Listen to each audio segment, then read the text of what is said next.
Ang lulutuin natin ngayon ay tokwa at baboy.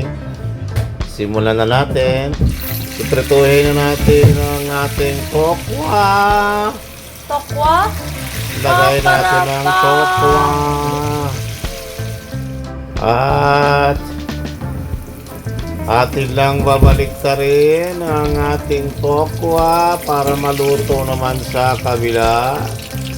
Babaliktarin lang natin. Atin lang babaliktarin ang ating tokwa. Babaliktarin lang natin isa-isa. Ha? Yan. Ha? Atin lang babaliktarin. Babaliktarin natin. Babaliktarin natin ang ating tokwa Tokwa. para maluto naman sa kabila. Baluto. Eh? Yan. Yum. Babaliktarin lang natin. Yun. Pagkatapos, ayan na. Ahanguin na natin ang ating tokwa. Yun. Ayan na po ang ating tokwa na preto. Ngayon naman, hihiwain na natin ang ating pritong baboy. Hihiwain lang natin ang ating pritong baboy. Hihiwain. Yan.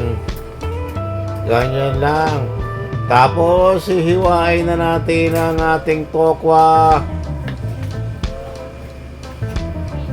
Hihiwain lang natin ang ating tokwa. Hihiwain. Hihiwain. Oo, hihiwain lang natin ang ating tokwa. Hihiwain lang natin. Yan. Tapos, mag-iwan na tayo ng ating onions. Hihiwain lang natin ang ating onions.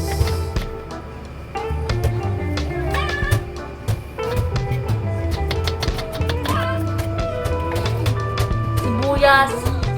Tapos ang ating chili, hihiwain lang natin ang Siling ating haba. siling haba. Aha.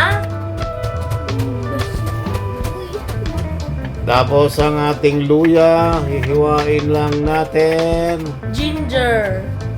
Ginger. Hihiwain lang natin ang ating ginger. Ha?